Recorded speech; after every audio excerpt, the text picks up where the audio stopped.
Assalamualaikum warahmatullahi wabarakatuh. Alhamdulillah alamin. Allahumma sholli ala sayyidina Muhammad. Salam sehat, sahabat manajemen rumah sakit. Kali ini saya akan menjawab pertanyaan salah satu direktur rumah sakit terkait fit and proper test manajemen rumah sakit.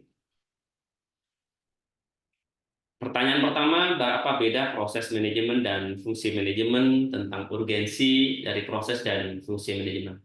Menurut saya, proses manajemen dan fungsi manajemen ini adalah satu hal yang berbeda. Proses manajemen itu adalah tahapan-tahapan yang akan dilakukan oleh seorang manajer atau satu tim manajemen rumah sakit untuk mencapai goal dari tujuan yang telah ditetapkan oleh rumah sakit. Ada 4 tahapannya: planning, organizing, actuating, dan controlling.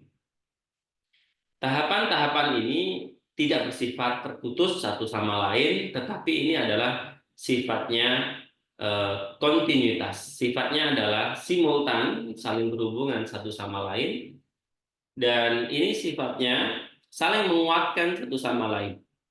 Planning yang baik akan menghasilkan, akan mendapat planning yang baik akan mendapatkan, akan mempermudah organizing dan actuating yang baik, dan actuating yang baik akan menghasilkan capaian dari planning yang telah ditetapkan, ya, dan akan mempermudah controlling, dan tentu saja ini akan bisa mengefektifkan capaian goal yang ditetapkan.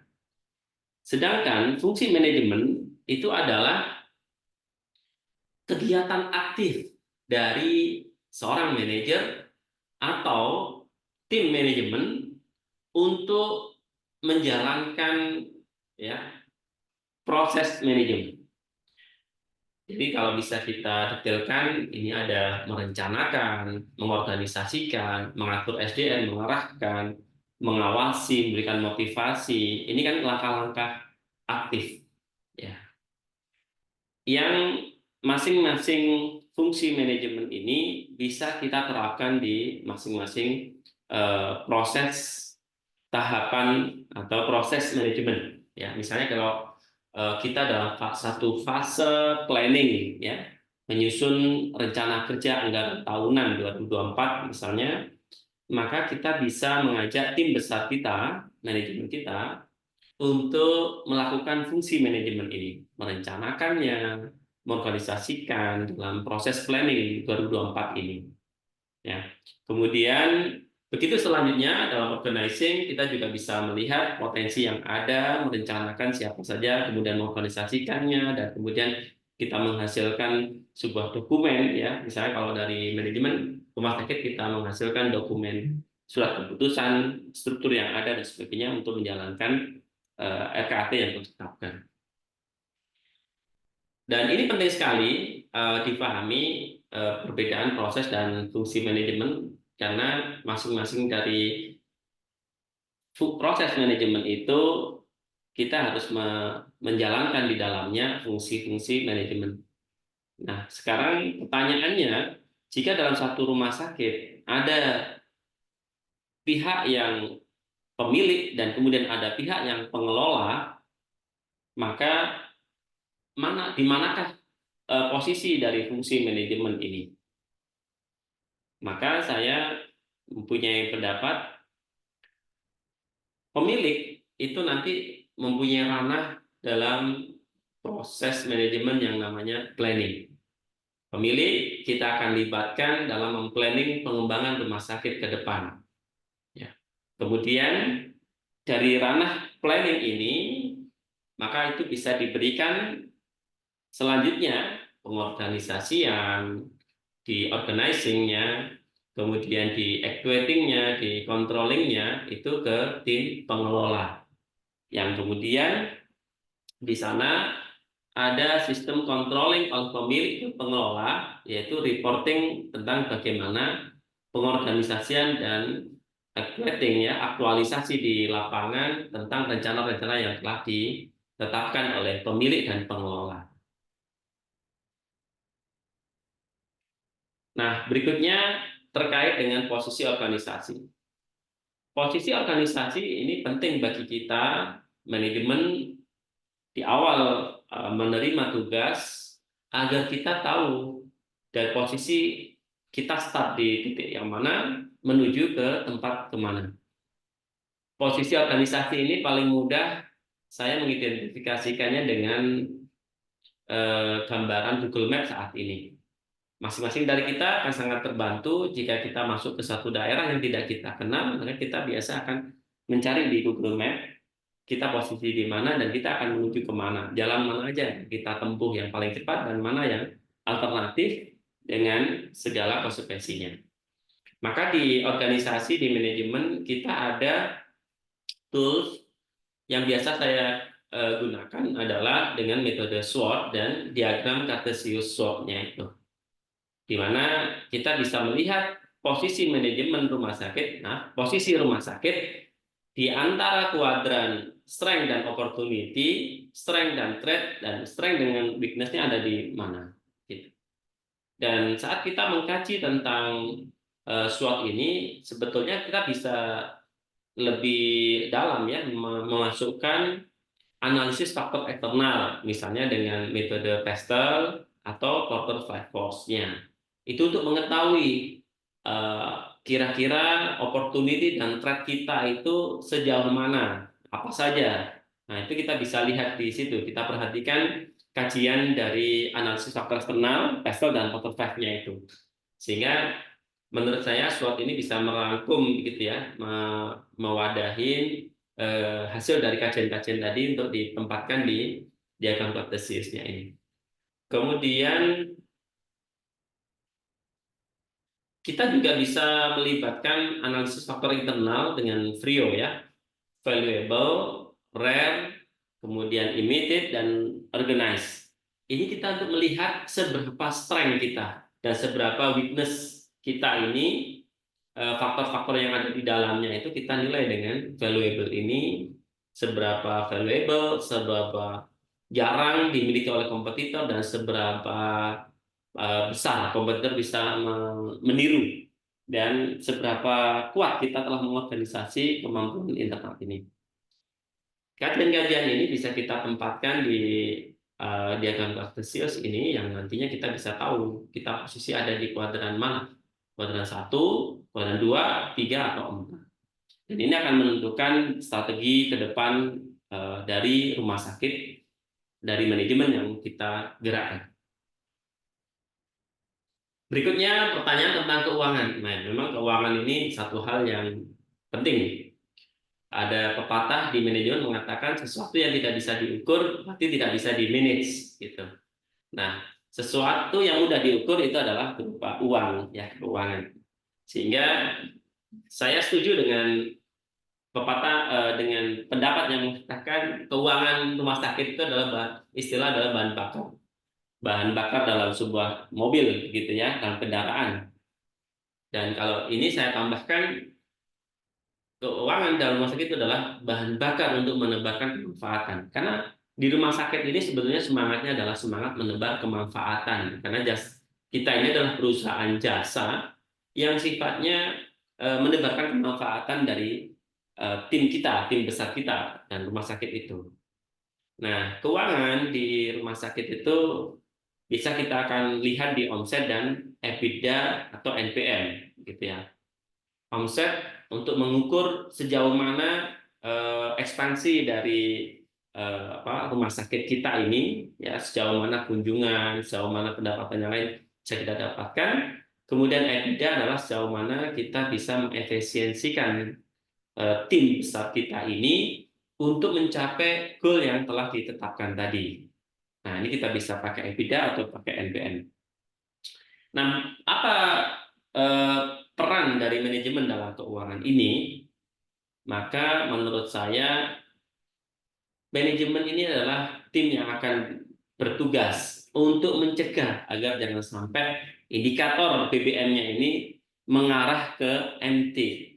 Sebaiknya kita selalu arahkan ke full. Bagaimana cara mengendalikannya begitu. Nah, tentu saja kalau kita lihat di perspektif balance scorecard, maka keuangan itu menjadi perspektif yang utama ya, yang teratas ya, paling atas. yang biasa kita gunakan untuk menerjemahkan visi dan misi rumah sakit, kita terjemahkan dalam perspektif keuangan yang kemudian nanti kita akan turunkan. Dan saya setuju dengan balance, saya sangat terbantu dengan balance scorecard itu, maksud saya dengan menerjemahkan dalam angka-angka keuangan itu, maka manajemen akan sangat dimudahkan untuk mengukur, memberikan parameter kepada unit kerjanya tentang bagaimana pencapaian kinerja masing-masing unit. Berikutnya pertanyaan tentang marketing. Nah, ini marketing secara umum biasa kita lihat marketing adalah cara untuk menarik pasien datang kepada kita di rumah sakit, ya. Sehingga ini kalau kita lihat ini semacam corong gitu ya. Corong itu pengeras suara. Tentu saja itu untuk mengeraskan suara begitu ya. Membuat orang menjadi tertarik dengan suara yang lebih keras dari yang lainnya begitu. Tetapi menurut saya marketing tidak hanya sekedar itu ya, tetapi marketing itu adalah sebuah proses untuk kita bisa menarik orang sampai kemudian membuat mereka loyal kepada rumah sakit. Itulah tugas dari marketing. Ya. Kalau kita lihat di sini di sistem funneling marketing itu, kita lihat langkah pertama marketing itu ya awareness. Setelah itu kemudian bagaimana kita bisa mengawal customer itu untuk menjadi consideration, kemudian mengkonversi menjadi pembelian atau mereka datang mengambil jasa kita, dan kemudian mereka merasakan mutu dari layanan kita sehingga timbul loyalty, timbul sebuah kepuasan yang lebih ya, dan sampai kemudian mereka mengadvokasi. Menarik ya, dalam pengalaman kami di salah satu rumah sakit mata, saat pasien takut dengan operasi katarak misalnya, setelah kita jelaskan lebih detail, ternyata mereka mau ke sini, kemudian di kita dampingi untuk proses operasi, dan setelah operasi mereka sangat senang sekali karena sebelumnya buta, sebelumnya samar melihat lingkungan sekitarnya, harus dituntun begitu. Tapi setelah mendapatkan operasi, ada efek yang mereka dapatkan begitu ya, sehingga kemudian mereka sangat senang sekali, dan akhirnya mereka merekomendasikan layanan operasi katarak suatu rumah sakit mata itu ke tetangga-tetangga, keluarganya, sekitarnya. Nah, itulah tugas dari marketing, adalah bagaimana mengawal sampai ke advokasi. Dan ini bukanlah tugas khusus dari unit marketing, tetapi ini adalah tugas dari satu rumah sakit. Karena masyarakat melihatnya tidak satu unit marketing di satu rumah sakit, tetapi ini adalah tugas dari seluruh orang yang ada di rumah sakit yang memakai uniform rumah sakit, maka dia adalah seorang marketer dari rumah sakit. Nah, ada satu pengalaman menarik ya. Menurut saya marketing yang baik di rumah sakit ya, itu yang bisa dirasakan langsung oleh masyarakat ya. Makanya ada satu pelayanan duafa yang biasa kita salurkan ya melalui dari dana sosial Islam, zakat, infak, itu kita pasti akan penyalurannya kepada kaum duafa secara gratis bagi mereka. Dan bagi mereka, dengan mendapatkan pelayanan secara langsung di satu rumah sakit, itu mendapatkan sebuah pengalaman yang tidak hanya sekedar omongan, tapi bisa dirasakan. Dan itu akan menimbulkan sebuah loyalty yang luar biasa, dan tentu saja itu akan menghasilkan sebuah advokasi yang menarik. Nah, pertanyaan yang kelima tentang kepuasan dan loyalitas customer. Kepuasan adalah rasa senang, puas dari customer kepada kita. Nah, sebelum ke kepuasan dan loyalitas customer, saya ingin menambahkan sebuah pertanyaan kepada sahabat manajemen rumah sakit ya. Apa beda pasien dan customer? Gitu. Kita perlu membedakan ini ya. Kalau pasien itu adalah orang yang kita layani, orang yang mendapatkan jasa dari eh, rumah sakit kita. Kalau customer adalah pihak yang mendapatkan jasa dari rumah sakit kita, walaupun bukan dia yang mendapatkan pelayanan dari pengobatan yang kita lakukan. Customer ini lebih luas lagi, yaitu pihak-pihak di sekitaran pasien yang mampu membayar dari layanan itu. Ya, misalnya asuransi swasta, kemudian asuransi ya, kemudian atau pembayar yang lain, bisa juga dari lembaga zakat, lembaga infak yang membayari duafa, itu juga customer kita, atau relasi-relasi dari rumah sakit dari customer kita. Nah, kepuasan dan loyalitas customer ini kita jangan berfokus hanya sekedar pada pasien, tetapi adalah semua mitra yang berhubungan dengan kita. Misalnya kalau direktur berarti dia ada PT, pengelola PT rumah sakit yang harus customer yang harus dia komunikasikan, harus dia layani. Kemudian ke staf di tim di bawahnya ada wakil direktur, kemudian ada kepala-kepala bidang, kasih yang harus itu juga dilayani, merupakan customer dari direktur. Kepuasan dan loyalitas ini adalah biasa eh, sesuatu yang sifatnya irasional, perlu kita terjemahkan, yang perlu kita ukur agar bisa kita dekati, agar bisa kita maintenance, kita kontrol untuk kemudian kita tingkatkan. Nah, untuk kepuasan customer yang paling umum dan paling kita kenal adalah dari Rattle ya ini ya, yaitu responsiveness, kemudian assurance, tangible, empati dan reliability. Tools ini sangat membantu kita untuk untuk mengukur seberapa puas customer yang mendapatkan pelayanan di rumah sakit kita. Kemudian kalau kita bisa mengelola kepuasan ini dengan baik, maka akan muncullah loyalty. Jadi loyalitas dari customer itu. Nah, tanda-tanda dari loyalitas customer bisa kita lihat dari 3 hal menurut Kotler ya. Yang pertama adalah repeat, pembelian berulang atau dia mengakses layanan kita secara berulang, begitu. Itu merupakan satu tanda loyalitas dari customer. Kemudian retention, yaitu bagaimana dia tetap mengambil jasa kita, jasa layanan dari rumah sakit kita, walaupun ada isu-isu negatif, begitu dia bisa mengcounter.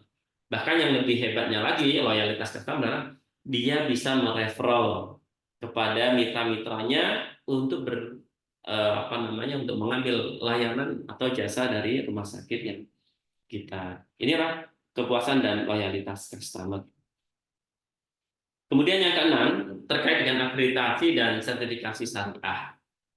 Akreditasi menurut saya adalah sebuah kegiatan yang bersama-sama diupayakan oleh satu rumah sakit untuk membangun budaya pelayanan rumah sakit yang mengutamakan mutu dan keselamatan pasien. Sobat manajemen rumah sakit, perlu kita garis bawahi ya, budaya. Budaya ini adalah sesuatu hal yang terbentuk dalam jangka waktu yang lama. Tidak bisa sehari 2 hari. Jadi akreditasi bukan sebuah kegiatan yang saat asesor datang, kemudian pulang, keluar sertifikat, dan selesai. Bukan. Tetapi akreditasi rumah sakit adalah bagaimana upaya kita, manajemen, untuk membuat kegiatan-kegiatan pelayanan di satu rumah sakit itu memenuhi dengan standar akreditasi yang ditetapkan oleh Kementerian Kesehatan. Nah, beri contoh misalnya Rumah Sakit Al-Irsyad saat ini sudah mendapatkan paripurna dari lembaga akreditasi rumah sakit Damansara Paripurna ya, bintang 5. Artinya pelayanan di Rumah Sakit Al-Irsyad sudah memenuhi standar yang telah ditetapkan oleh Kementerian Kesehatan Republik Indonesia dengan nilai di atas 80%.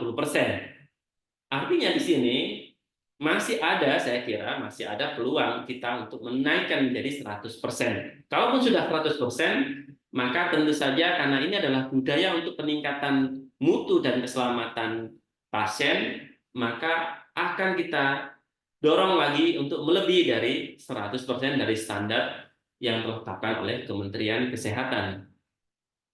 Maka wajar kalau ada beberapa rumah sakit yang kemudian mendorong manajemennya untuk mengikuti sertifikasi rumah sakit syariah dari DSN MUI.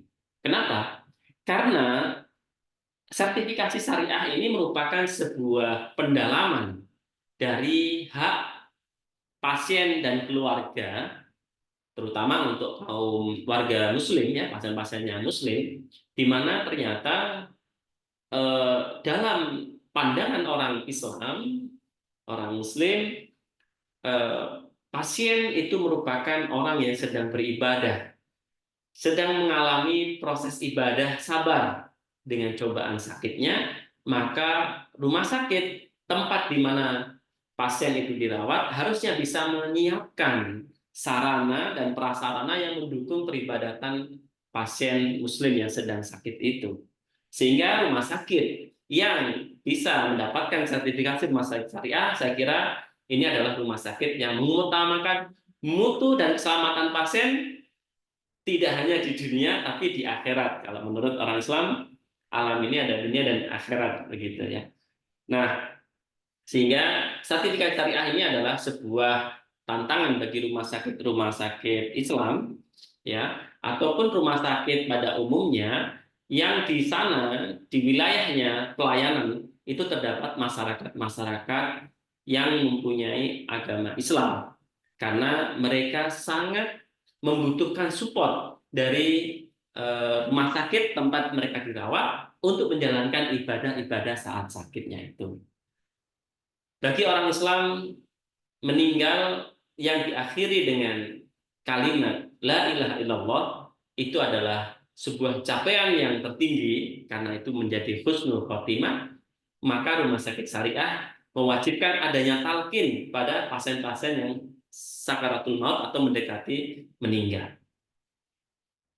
Dan ini akan menjadi nilai tambah yang luar biasa ya, yang sangat membantu pada masyarakat. Baik, berikutnya pertanyaan tentang human resource ya. Angka 7-nya kemana? Gabung pada sertifikat syariah ya, sahabat manajemen. Jadi jangan dicari lagi. Sekarang ke human resource. Human resource ini apa? Ini adalah suatu bagian dari rumah sakit yang mengelola tentang sumber daya manusia. Perlu kita sadari, menurut saya rumah sakit merupakan tempat pelayanan jasa kesehatan.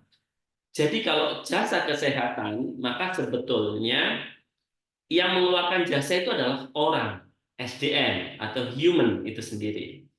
Nah, human akan bisa mengeluarkan jasa kesehatan. Dalam hal ini human yang di rumah sakit kurang lebihnya ya, ada tenaga medis, paramedis, tenaga SDM support yang lain ya, banyak di sana. Semua orang yang bergabung di rumah sakit itu masuk bidang dari human resource ini. Keberadaan mereka ditunjang dengan peralatan-peralatan yang baik, yang terkinikan, itu akan menjadikan lebih optimal pelayanan jasa kesehatan ke masyarakat. Ya.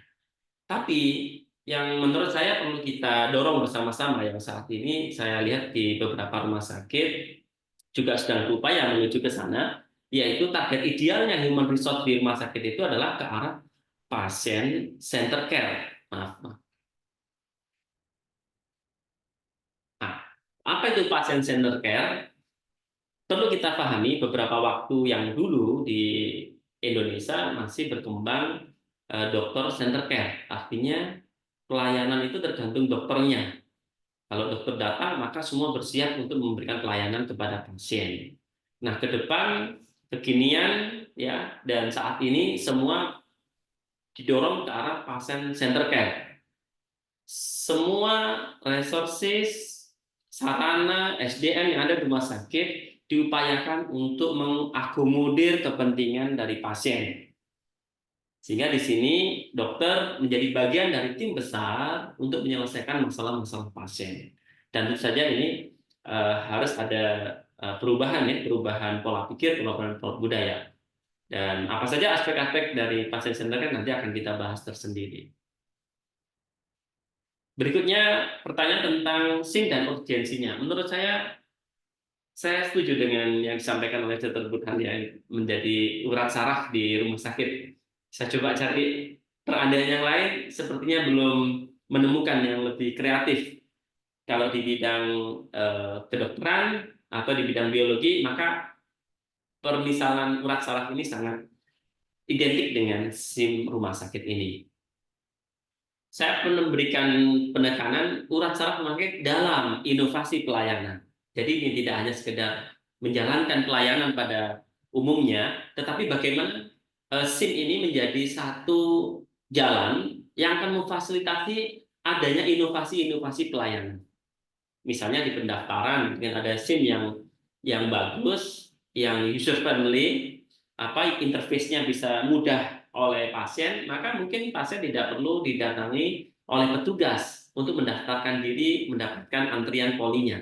Ya cukup pencet-pencet ada satu layar yang telah disediakan, layar anjungan pendaftaran mandiri misalnya, dan kemudian pasien mendapatkan haknya pada urutan keberapa dia akan mendapatkan antrian.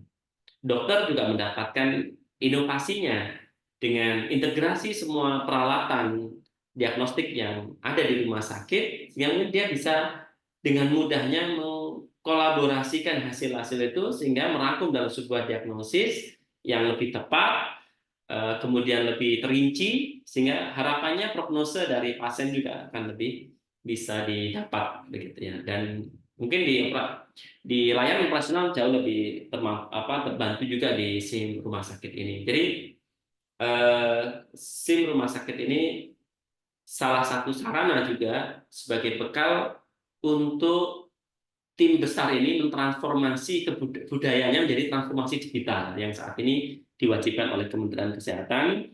Di semua rumah sakit harus transformasi digital ya. Salah satunya adalah dengan implementasi SIM, karena dari sini mungkin kita akan bisa membuka ya transformasi pola pikir dari tim besar kita untuk menginovasikan layanan yang ada di bawah. Kemudian yang terakhir terkait pertanyaan budaya organisasi dan budaya kerja.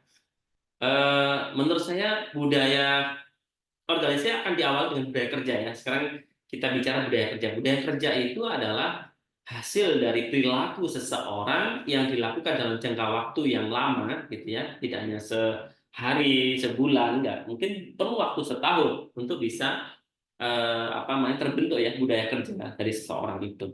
Nah, kalau seorang itu bergabung dalam satu unit manajemen, maka akan menjadi budaya yang mengumpul kebiasaan-kebiasaan dari satu orang itu mengumpul menjadi satu unit, menjadi budaya kerja unit. Nah, kemudian kalau budaya kerja unit ini berkumpul, ya, berkumpul, berkumpul dan berkumpul lagi, maka menjadi budaya kerja dari organisasi dari satu rumah sakit. Kalau budaya kerja dari satu rumah sakit ini sudah mulai terwarnai ya, kita bisa lihat ada yang warnanya hijau cerah, ada hijau gelap gitu ya. Ada yang enggak hijau tapi mendekati hijau gitu ya. Tapi kemudian secara global kita bisa lihat, oh kalau di satu rumah sakit itu budayanya adalah hijau begitu. Maka kalau kemudian ini dilakukan dalam tahunan, setahun, 2 tahun, 3 tahun, maka masyarakat akan mengenali di sana itu adalah rumah sakit yang hijau begitu. Nah, bagi kita manajemen perlu kita mengukur nih budaya kerja dan budaya organisasi di rumah sakit kita ini seperti apa. Maka kita bisa gunakan tools ini yang cukup membantu kita ya, organizational culture assessment indicator ya. OCA ya. Ini ada 4, yaitu mereka mengklasifikasikan ada 4. Ada budaya pasar, ada budaya hierarki, ada budaya adokrasi, dan ada budaya klan. Nah, menurut saya pribadi tidak ada yang benar. Kita mau mengarahkan kemana nih rumah sakit ke budaya yang mana begitu. Tetapi menurut saya yang paling cocok begitu ya untuk budaya rumah sakit di Indonesia ini, saya masih lebih cenderung ke arah budaya klan dan adokrasi, di mana kita lebih mengedepankan kekeluargaan. Karena dengan kekeluargaan itu, ya, the clan itu, kita akan muncul ya jiwa serving begitu. Setiap pasien yang hadir itu adalah keluarga yang harus kita layani gitu. Tetapi juga biasanya budaya klan ini kurang mendorong ke adanya kompetisi untuk berbuat baik gitu. Maka biasanya kita akan dorong ke arah adokrasi ya, di mana kita akan ada kebiasaan-kebiasaan reward, kebiasaan-kebiasaan penghargaan pada inovasi-inovasi yang dilakukan oleh tim besar kita. Jadi saya kira dua hal ini, dua budaya ini yang bisa kita dorong ya lebih baik ke sana, dan sepertinya memang di dua tiga rumah sakit yang saya ketahui arahnya ke arah sana. Jarang yang menggunakan di rumah sakit itu budaya pasar atau hierarki. Nah, apa sih pentingnya kita mengetahui budaya organisasi ini? Menurut saya, ini yang paling penting adalah saat kita masuk dalam satu manajemen organisasi atau rumah sakit, kita harus tahu budaya yang ada di sana, karena ini akan berpengaruh pada komunikasi kita. Ini ada satu teori, asumsi perilaku itu bisa berarti interpretasi hasil. Ya, padahal asumsi dan perilaku itu sangat dipengaruhi oleh budaya, begitu budaya organisasi itu. Ya, eh, apa namanya? Mulai dari perbedaan cara bahasa, kemudian intonasi, ya itu kan sebuah contoh-contoh perilaku dalam apa keseharian kita yang pasti berbeda ya, budaya Jawa, Madura, kemudian Sumatera itu pasti berbeda, dan itu harus kita sadari beberapa faktor-faktor itu, karena sebagai manajemen kita harus mengkolaborasikan gitu ya, asumsi perilaku itu selaras dengan yang biasa dikerjakan oleh masyarakat, budaya yang ada di sana, sehingga inti komunikasi kita itu akhirnya bisa ditangkap dengan baik. Itu 10 hal yang menjadi pertanyaan dari fit proper test yang disampaikan. Mudah-mudahan sahabat manajemen rumah sakit bisa mengambil manfaat dari apa yang saya sampaikan. Terakhir, buah alpukat, buah duku lebih nikmat.